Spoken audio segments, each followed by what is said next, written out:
हिंदवी चद्दर या धार्मिक सोहळ्याचा गुरु तेग बहादूरजी यांच्या स्मरणार्थ होणाऱ्या या सोहळ्याला आपण पाहताय की जय्यत तयारी या ठिकाणी झालेली आहे। ही तयारी पूर्णत्वास जवळपास आलेली आहे।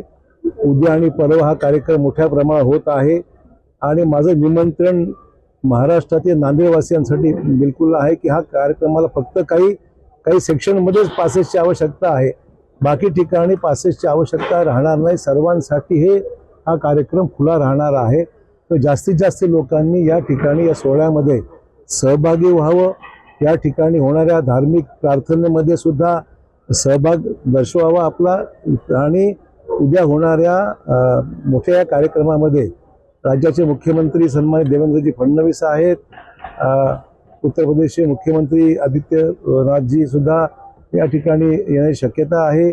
अन्य नेत्यांचे कार्यक्रम आणि धार्मिक गुरु जे शीख समाजाचे आहेत ते सुद्धा, आणि देशाचे गृहमंत्री अमित भाई शाह हे सुद्धा 25 तारखेला नांदेडला येणार आहेत। त्यामुळे अनेक मान्यवरांच्या आणि धार्मिक गुरूंच्या उपस्थितीमध्ये मिळणार हा सोहळा अविस्मरणीय राहणार आहे। नांदेडसाठी मोठी पर्वणी आहे की जगातील आणि महाराष्ट्रातील आणि राज्यातील देशातील अन्य राज्यातली सर्वच मंडळी या सोहळ्यासाठी मोठ्या उत्साहाने या ठिकाणी सामील होणार आहेत। आणि मला वाटतं या सोहळ्याच्या माध्यमातून हा सगळा जुना इतिहास हा लोकांसमोर येणार आहे। ज्यांनी गुरु तेग बहादूर यांच्या शहीदीच्या त्या काळामध्ये ज्यांनी योगदान दिलं, त्यांच्याबरोबर ठामपणे उभं राहिले, ते सर्व समाज याच्यामध्ये सहभागी होतील आणि सगळी जुन्या आठवणींना उजाळा या निमित्ताने होणार आहे। त्यामुळे एका प्रकारे प्रार्थना होणार आहे, एका प्रकारचं या ठिकाणी उपदेशात्मक जे काही गोष्टी आहेत त्याही समोर या निमित्ताने येतील आणि देशाचा आगामी काळ सुद्धा या सर्व समाजाला सोबत घेऊन एक वेगळा हा कार्यक्रम निश्चितच होत आहे। त्यामुळे गुरुत्या गद्दीच्या कार्यक्रमानंतर हा होणारा भव्य सोहळा राहणार आहे। त्यामुळे लाखोच्या संख्येने लोक या ठिकाणी अपेक्षित आहेत। सगळी तयारी पूर्ण झालेली आहे।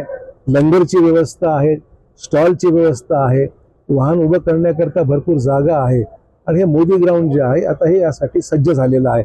अशा प्रकारची परिस्थिती आपल्याला पाहायला मिळते आहे।